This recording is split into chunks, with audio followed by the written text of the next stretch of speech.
दोस्तों नमस्कार। आज हम आपको समस्त मनोकामनाओं को पूर्ण करने वाली भगवान शिव और माता पार्वती के सोमवार व्रत कथा को सुनाने जा रहे हैं। यह कथा समस्त पापों का नाश करने वाली तथा समस्त मनोकामनाओं को पूर्ण करने वाली है।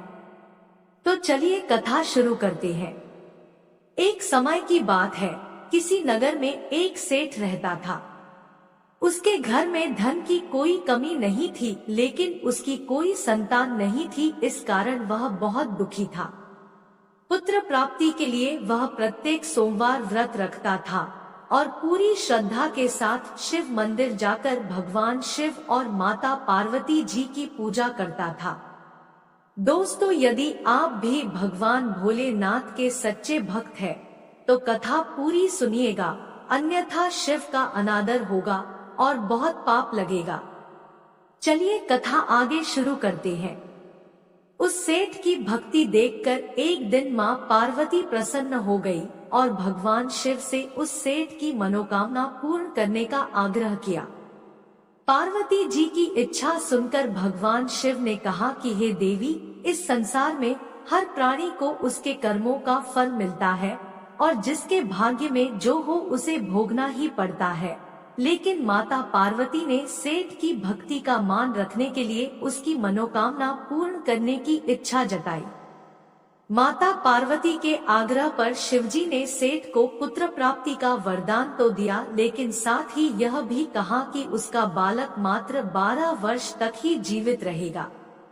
माता पार्वती और भगवान शिव की बात को सेठ सुन रहा था। उसे ना तो इस बात की खुशी थी और ना ही दुख। वह पहले की भांति शिवजी की पूजा करता रहा। कुछ समय के बाद साहूकार के घर एक पुत्र का जन्म हुआ। जब वह बालक 11 वर्ष का हुआ तो उसे पढ़ने के लिए काशी भेज दिया गया। सेठ ने पुत्र के मामा को बुलाकर उसे बहुत सारा धन दिया और कहा कि तुम इस बालक को काशी विद्या प्राप्ति के लिए ले जाओ और मार्ग में यज्ञ कराते जाना, और जहाँ भी यज्ञ कराओ वहाँ ब्राह्मणों को भोजन कराते और दक्षिणा देते हुए जाना। दोनों मामा भांजे इसी तरह यज्ञ कराते और ब्राह्मणों को दान दक्षिणा देते काशी की ओर चल पड़े। रात में एक नगर पड़ा जहाँ नगर के राजा की कन्या का विवाह था, लेकिन जिस राजकुमार से उसका विवाह होने वाला था वह एक आंख से काना था। राजकुमार के पिता ने अपने पुत्र के काना होने की बात को छुपाने के लिए एक चाल सोची। सेठ के पुत्र को देखकर उसके मन में एक विचार आया। उसने सोचा, क्यों ना इस लड़के को दूल्हा बनाकर राजकुमारी से विवाह करा दूं। विवाह के बाद इसको धन देकर विदा कर दूंगा और राजकुमारी को अपने नगर ले जाऊंगा। लड़के को दूल्हे के वस्त्र पहनाकर राजकुमारी से विवाह कर दिया गया।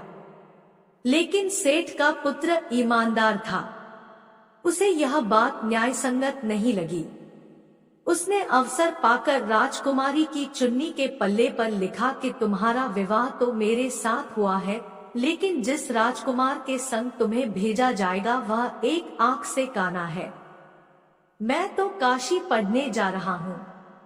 जब राजकुमारी ने चुन्नी पर लिखी बातें पढ़ी तो उसने अपने माता पिता को यह बात बताई।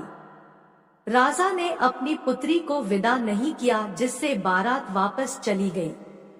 दूसरी ओर सेठ का लड़का और उसका मामा काशी पहुँचे और वहां जाकर उन्होंने यज्ञ किया।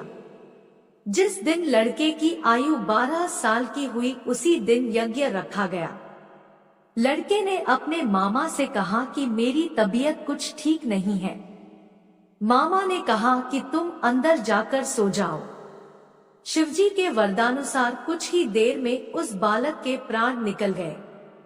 मृत भांजे को देख उसके मामा ने विलाप करना शुरू कर दिया। संयोगवश उसी समय शिवजी और माता पार्वती उधर से जा रहे थे। पार्वती ने भगवान से कहा, स्वामी, मुझे इसके रोने के स्वर सहन नहीं हो रहा। आप इस व्यक्ति के कष्ट को अवश्य दूर करें। जब शिवजी मृत बालक के समीप गए तो वह बोले कि यह उसी सेठ का पुत्र है जिसे मैंने 12 वर्ष की आयु का वरदान दिया। अब इसकी आयु पूरी हो चुकी है। लेकिन मातृभाव से विभोर माता पार्वती ने कहा कि हे महादेव, आप इस बालक को और आयु देने की कृपा करें, अन्यथा इसके वियोग में इसके माता पिता भी तड़पड़ कर मर जाएंगे। माता पार्वती के आग्रह पर भगवान शिव ने उस लड़के को जीवित होने का वरदान दिया। शिवजी की कृपा से वह लड़का जीवित हो गया। शिक्षा समाप्त करके लड़का मामा के साथ अपने नगर की ओर चल दिया।